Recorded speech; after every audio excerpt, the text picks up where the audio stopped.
Hello everyone, welcome to ज्ञान वर्षा channel. दोस्तों, आप लोग स्वस्थ व मस्त होंगे। तो दोस्तों, इस वीडियो में पढ़ेंगे संस्कृत, यानी संस्कृत का आज महत्वपूर्ण चैप्टर पढ़ने वाले हैं, जिसका नाम है नीति श्लोका। दोस्तों, आपको बता दें, इसमें जो है नीति श्लोका में जीवन उपयोगी विचार प्रस्तुत किया गया, यानी जीवन को कैसे उपयोग करना है इसके बारे में पढ़ाया जाएगा। और तो और दोस्तों, इससे बोर्ड एग्जाम में यानी बिहार बोर्ड एग्जाम में इससे प्रश्न जो है एकदम आता ही आता है, एकदम 100% गारंटी के साथ है। एक ना एक प्रश्न जरूर पूछेगा, वो हिंदी मीडियम हो या संस्कृत मीडियम हो, एक ही नहीं, ऑब्जेक्टिव सब्जेक्टिव दोनों मॉडल से यहाँ पे पूछने वाला है। और हाँ, एकदम 100% पूछेगा तो पूछेगा। दोस्तों, आपको बता दें कि इस पाठ का व्याख्या पढ़ेंगे, यानी पाठ परिचय का व्याख्या, फिर जितने श्लोक है सभी श्लोकों का अर्थ जानेंगे। दोस्तों, आपको इतना ही नहीं, पूरा इसका निचोड़ दिया जाएगा, एकदम जीरो से समझाया जाएगा। इतना नहीं दोस्तों, अगर आपको संस्कृत नहीं आता है, समझ में नहीं आता है, कोई बात नहीं, आपको टॉपिक बाय टॉपिक समझाया जाएगा। तो देरी किस बात की, करते वीडियो को स्टार्ट। और यदि आप क्लास 10th के छात्र हैं और बिहार बोर्ड से हैं तो जुड़ जाइए हमारे साथ और वीडियो करते हैं स्टार्ट।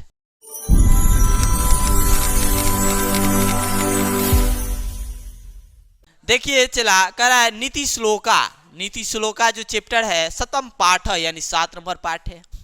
और इसका हम अर्थ अब पढ़ेंगे, यानी टेलर यह कह रहा है, अयम पाठ सुप्रदिश अयम पाठ सुप्रसिद्धस्य ग्रंथस्य महाभारतस्य उद्योग पर्व अंश विशेष्य अध्याय 33 से 40 रुपया विदुर नीति संकलित। यानी इसका अर्थ हुआ कि यह पाठ जो है सुप्रसिद्ध ग्रंथ महाभारत के उद्योग पर्व से संकलित है। आप ऐसे भी बोल सकते हैं, यह पाठ सुप्रसिद्ध ग्रंथ महाभारत के उद्योग पर्व से संकलित है। आपको नो डाउट सीधा टिक आउट समझ में आना चाहिए। आपको समझ में आएगा तब टिक आउट, ये ऑब्जेक्टिव भी बनाकर पूछ सकता है, आपको ध्यान रहना चाहिए। कह रहा है, आगे कह रहा है, देखो क्या कह रहा है, युद्धम आसन प्राय धृष्ट राष्ट्रो मंत्री प्रवरम विदुरम स्वस्तितस्य शांते शांते, यानी शांति कांचित प्रश्ना नीति विषयाकान पृच्छति। पृच्छति यानी पूछता है या पूछते हैं। कह रहा है, इसमें विदुर ने आसन युद्ध से युधिक धृष्ट राष्ट्र के प्रश्नों का उत्तर देकर शांति प्रदान करने का प्रयास किया है। उसी प्रश्न उत्तर क्या कर रहा है, उसी प्रश्न उत्तर रूप ग्रंथ को विदुर नीति के नाम से जाना जाता है। आगे चलिए, चला तेसाम समुचित रूपम विदुर ददाति तदेव प्रश्न रूपम ग्रंथ नीति विदुर नीति। अभी ने बताया कि इसी प्रश्न उत्तर को विदुर नीति के नाम से जाना जाता है। आगे चलिए, यम अपि भगवत गीता, यह भी भगवत गीता महाभारत के जैसा स्वतंत्र है। ये नीति जो कथा है, अब आगे आपको बताना पड़ेगा कि विदुर नीति कौन थे। तो विदुर महान धर्म आत्मा एवं नीति विशारद थे। विदुर कौन थे, तो महान धर्म आत्मा एवं नीति विशारद थे। उन्होंने अपने नीति ग्रंथ में जीवन उपयोगी विचार प्रस्तुत कर यह संदेश देना चाहा है कि व्यक्ति को परिस्थिति को ध्यान में रखकर अपना काम करना चाहिए। अगर व्यक्ति परिस्थिति को ध्यान में रखकर अपना काम नहीं करता है तो वो व्यक्ति क्या हो जाता है, खत्म हो जाता है। इसलिए परिस्थितियां भी उन पर ध्यान नहीं देती है। देखो, अगर आपका उम्र है अभी 20 साल, अभी आप मान के चलो 14 साल के हैं तो क्लास 10th लायक है, और 20 साल के हो जाएगा तो क्लास 10th में पढ़िएगा। आपका उम्र है तो आप इसलिए परिस्थिति को ध्यान में आप रख कर काम कीजिए। वैसे भी आप परिस्थितियां भी आप पर ध्यान देगी, और ऐसे कीजिएगा तो नहीं। वही बात यहाँ लिखा गया है कि जीवन उपयोगी विचार प्रस्तुत कर यह संदेश देना चाहे कि व्यक्ति को परिस्थिति को ध्यान में रख कर काम करना चाहिए। ऐसा करने वाला व्यक्ति न तो कहीं अपमानित होता है और न ही समस्या से हार मानता है। उस पर कितनों भी समस्या आ जाए उससे वो हार मानने वाला नहीं है। आगे चलिए, चला यहाँ तक आप तो इसका परिचय जान गए। तो ये जो स्टारा बातें थी हमने बता दिया, आपको पता चल गया विदुर नीति कौन थे, तो धर्म आत्मा महान एक नीति विशारद थे। तो यहाँ पर विदुर महान धर्मात्मा एवं नीति विशारद थे, ये बात आप याद रखिएगा, आपको पता चल गया। तो दोस्तों, इसका तो आप परिचय जान गए, इसका टेलर का अर्थ जान गए। अब इसका जो श्लोक है, सभी श्लोक का अर्थ जानते हैं कि कैसे प्रश्न, कैसे उत्तर और कैसे आत्मा को शांत किया जाए, इसके बारे में हम जानते हैं। क्योंकि यहाँ लिखा है दोस्तों कि धृतराष्ट्र के प्रश्नों का उत्तर देकर, रूप ग्रंथ को देकर शांति प्रदान करने का प्रयास किया है। तो ये जितने भी श्लोक है यहाँ पे बताया गया है कि शांति का लक्षण क्या है। चलिए तो आइए पढ़ते हैं। कह रहा है पहला श्लोक है, अस्या कृतम ना विद्यन्ति शीतल भूषणम भयमरति समृद्रवा सवे पंडिते उच्यते। अब इसका अर्थ बताइए तब ना हम जानेंगे। तो आइए हम बताते हैं। अस्य यानी होता है जिसके, कृतम यानी कार्य को या कर्म को, न यानी नहीं, विद्यन्ति यानी जो बाधा नहीं डालते हैं, भीषणम यानी शीतलम यानी जड़ा, भूषणम गर्मी, भय यानी डर, अरति यानी आपको पता है। तो देखिए इसका कह रहा है जिसके कर्म या धर्म को, जिसके कर्म या धर्म को जाड़ा, गर्मी, भय, भावुकता, संपन्नता अथवा विपन्नता बाधा नहीं डालते हैं, उसे पंडित कहे जाते हैं। आपको पता होना चाहिए दोस्तों। इतना ही नहीं, एक और आपको बताते हैं जिसके, देखिए एक और इसका अर्थ बताते हैं। भाव वही है, यही भाव है। क्या? जिसके कर्म को ठंडी, गर्मी, भय, फिर आगे क्रोध भी लिख सकते हैं क्योंकि वो क्रोधित व्यक्ति नहीं होता है। समृद्धवा यानी धन जेकरा पास है और जेकरा पास नहीं है, इसका लालच नहीं करता है और ऐसे बाधा नहीं पड़ता है, उसी व्यक्ति को पंडित कहे जाते हैं। तो आप समझ गए होंगे। आप डायरेक्ट आप इतना समझिए, आप कहिएगा जिस व्यक्ति को गर्मी, सर्दी, भय, संपन्नता, विपन्नता आदि का बाधा नहीं पड़े, उस व्यक्ति को पंडित कहे जाते हैं। चलिए दूसरा है, देखिए दूसरा क्या है। तत्वज्ञ सर्वभूतानां योग्य सर्वकर्णाणाम उपाज्ञो मनुष्याणाम नर पंडिते उच्यते। कह तत्वज्ञ यानी सभी जीवों के तत्व को जानने वाला, सभी जीवों के तत्व को जानने वाला यानी सभी जीवों के आत्मा को जानने वाला, सभी जीवों के आत्मा को जानने वाला और मनुष्य के उपाय को जानने वाले व्यक्ति को पंडित कहे जाते हैं। देखिए इसमें क्या कहा, इसको लिखे हैं उसको समझाते हैं। कह रहा है जिसके, क्या कर रहा है 2 नंबर, कह रहा है सभी जीवों के आत्मा के रहस्य को जानने वाला, सभी कर्म के योग्य को जानने वाले और मनुष्य के उपाय को जानने वाले व्यक्ति को पंडित कहते हैं। चला आप समझ गए होंगे। तो दोस्तों ये 2 श्लोक आपका फाइनल हुआ। चलिए 3 नंबर श्लोक जो है उसको भी देखते हैं। अगर आप स्क्रीनशॉट लेना चाहते हैं तो ले सकते हैं, हम हट जाते हैं और इसका स्क्रीनशॉट लीजिए, फिर आपको 3 नंबर बताते हैं।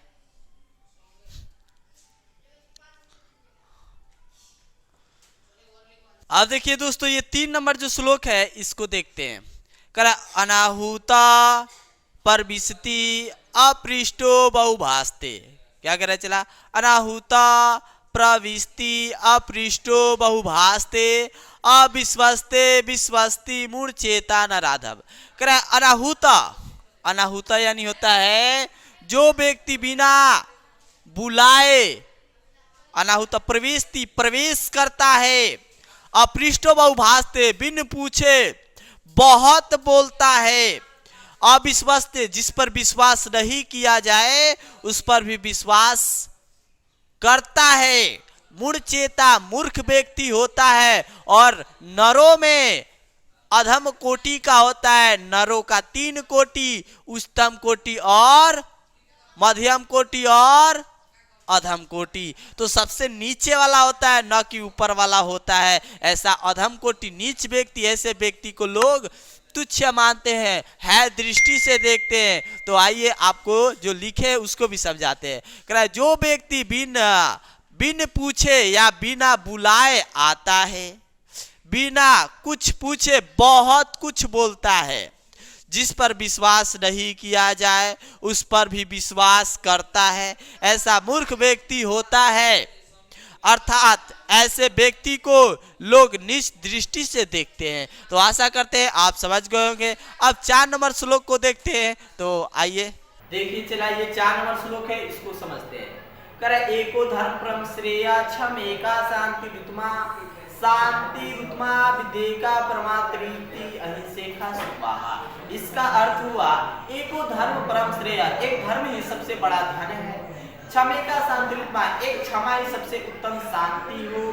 फिर कहा विदेका परमात्रीति, एक विद्या ही देखिए क्या है, एक विद्या ही श्रेष्ठ यानी सबसे बड़ी तृप्ति हो, और एक अहिंसा ही श्रेष्ठ सुखों की प्रदान करती है। आपको विद्या आपके अंदर है, विद्या का ज्ञान है, तो आपको क्या करना चाहिए क्या नहीं करना चाहिए, ये सब की बातें आपको अंदर आ जाती है। तो आपके अंदर ज्ञान होना चाहिए। आशा करते हैं कि इसका अर्थ आप समझ गए होंगे। अब 5 नंबर क्या रहा है, देखिए चला, त्रिविधम नरकस्येदम द्वारम नाशनात्मक काम क्रोधस्ता लोभस्ता में तेता त्रैतजेत करयित। त्रिविधम 3 विधि, नरकेशम नरक के द्वार तक लेकर नाशनात्मक, जो नाश कर देता है, नरक के द्वार तक लेकर जाता है। वो कौन कौन है, तो काम है, क्रोध है, लोभ है, त्रैजेत, तीनों को त्रैजेत त्यागिए।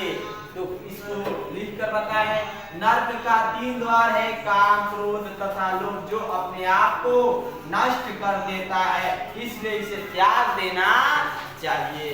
चलिए नेक्स्ट है, ये 6 नंबर श्लोक क्या कर रहा है, देखो, संदोषा पुरुषेण हतव्या भूत्वी इच्छा निद्रा तंत्रा भयम क्रोध अलस्य दृढ़सूत्रता। इसके कहने का मतलब हुआ चला, इसका अर्थ हुआ क्या हुआ, तो कह रहा है उल्टी की इच्छा रखने वाला, संदोषा यानी 6 दोष, पुरुषेण हतव्या यानी पुरुष को हत्या के कांड तक लेकर जाता है। तो कौन कौन है, तो 6 दोष है, निद्रा यानी नींद, तंत्रा यानी तनाव, तंत्रा का मतलब हुआ ना नींद में पूरा नींद में है, ना आपका नींद खुला हुआ है, मीडियम में चाहिए। भय यानी डर, क्रोध यानी किसी पे गुस्सा आना, आलस्य यानी क्या होता है चला, तो आलस्य यानी होता है आलस नहीं करना चाहिए। आलस अगर आप करते हैं तो आपको व्यक्ति जो है दृष्टि से लोग भी देखते हैं, इसलिए आलस नहीं करना चाहिए। निश्चित्रता का मतलब हुआ चला कि अगर कोई काम बढ़ाता है तो आप कहते हैं अभी कर देते हैं, करते नहीं है, यानी इसका कहने का मतलब काम छोटा और बात बड़ा। चलिए आशा करते हैं आप समझ गए होंगे। इसको लिख कर बताया है चला, तो देखिए, उनकी की इच्छा रखने वाले पुरुषों के द्वारा निद्रा तंत्रा भय क्रोध आलस और निश्चितता, इन 6 दोषों को त्याग कर देना चाहिए, तब अपने सीमा तक आप पहुंच जाएंगे, अपने यश को प्राप्त कर सकते हैं। तो चलिए नेक्स्ट श्लोक जो है इसको पढ़ते हैं। देखिए, सत्येन रक्षते धर्मा विद्या, सत्येन रक्षते धर्मो विद्या योगेन रक्षते मृजा रक्षते रूपम कुलवृतेन रक्षते। इसका अर्थ हुआ चला कि सत्येन रक्षते धर्मा यानी धर्म की रक्षा सत्य से होती है, विद्या की रक्षा योग से होती है, मृज्या की रक्षा संवारने से होती है, अवतर लगाने से होती है। फिर कह रहा है कुल की रक्षा स्वभाव से होती है, सुंदर आचरण से होती है। तो आपको पता चलना चाहिए इसको कैसे आप लिख कर प्रस्तुत किए हुए हैं, आपको समझा दे। कह रहा है धर्म की रक्षा सत्य से होती है, धर्म की रक्षा किससे होती है, सत्य से होती है। विद्या की रक्षा योग से होती है। विद्या आपके अंदर कब आएगा, जब आप प्रयास बार बार बनाइएगा इसको, तब आएगा। वही कह रहा है योग से होती है। फिर कहा कि रूप की रक्षा संवारने से होती है। इस समय तो अनेक प्रकार के क्रीम चल गया, पहले लोग ऑप्टर लगाकर संवारा करते थे, अब तो अनेक प्रकार के क्रीम है। चलिए फिर इसमें कहा खानदान की, और खानदान की रक्षा सुंदर आचरण से होती है। तो आपके अंदर आचरण कैसा है वो खानदान से प्रतीत हो जाएगा। चलिए इसको नेक्स्ट जो श्लोक है इसको भी पढ़कर आपको समझाते हैं। ये कह रहा है चला, सुलभा राजन संतता प्रियवादी अप्रियस्य तु पतस्य वक्ता श्रोता च तुल्य। कह रहा है, क्या कह रहा है चला, कह रहा है हे राजन, मधुर वचनम यानी मधुर बोलने वाले और देखिए क्या कर रहा है, मधुर वचन बोलने वाले तथा सुनने वाले, सुनने वाले हो गया है चला, यहाँ होगा सुनने वाले, हमेशा आसानी से मिलते हैं। देखिए मधुर बोलने वाले और सुनने वाले आसानी से मिलते हैं, लेकिन वैसे व्यक्ति नहीं मिलते हैं जो क्या हितकर हो। हितकर कहने का मतलब आप कोई गलत काम कर रहे हैं तो वो मना करे, ऐसा कहे कि वो काम मत कर तू, ये गलत काम है, ऐसा नहीं करना चाहिए। ऐसे कम लोग मिलते हैं, लेकिन ऐसे ज्यादा लोग सिर्फ हाँ में हाँ मिलाने वाला लोग बहुत मिलते हैं। तो ऐसा करते हैं, आप समझ गए होंगे। इसके कहने का मतलब, हे राजन, मधुर वचन बोलने वाले तथा सुनने वाले हमेशा आसानी से मिल जाते हैं, लेकिन अप्रिय ही सही उचित बोलने वाले कठिन है। आप समझ गए होंगे। इसका भी आप स्क्रीनशॉट ले सकते हैं। तब तक दो और श्लोक है, इसको भी बताते हैं।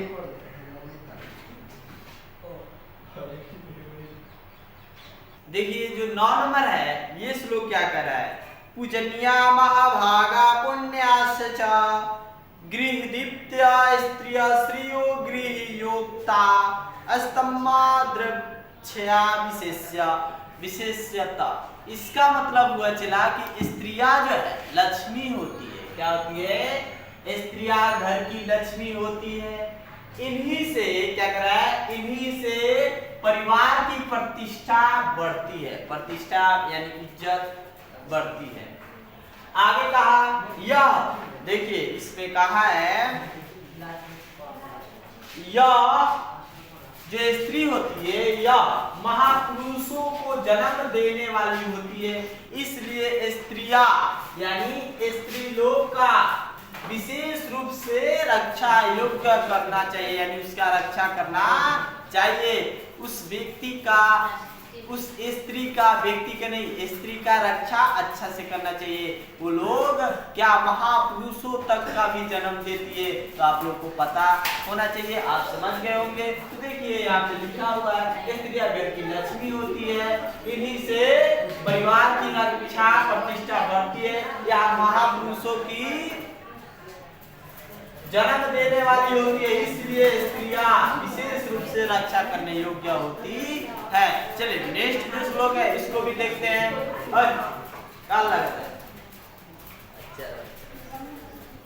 देखिए नेक्स्ट है, अकृत्य विनयो हन्ति हन्यत्र पराक्रम हन्याति नित्य क्षमा क्रोधमाचारो हन्यते लक्षणम। इसका मतलब हुआ चला कि घमंड जो है बुद्धि को खाता है। अगर आप ज्यादा घमंड करते हैं तो वो बुद्धि को खा जाता है। आपके अंदर कितनी भी बुद्धि है उसको नाश कर देता है। खाना यानी खा नहीं जाता है, नाश कर देता है। क्षमा जो है क्रोध को नाश करता है। आप किसी, आपको कितने भी क्रोधित है, गुस्सा है, गुस्सा में है, आप किसी को क्षमा कर देते हैं तो आपको अंदर से क्रोध मिट जाएगा।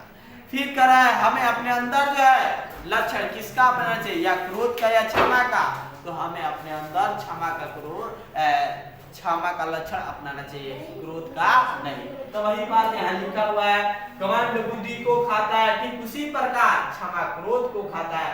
हमें अपने अंदर क्षमा का लक्षण पैदा करना चाहिए। यह लिखा कृत्य विनय हन्ति हन्यत्र पराक्रम हन्यते नित्यम क्षमा क्रोध वाचारो हन्यत्र लक्षणम, यानी हमें अंदर क्षमा का लक्षण पैदा करना चाहिए।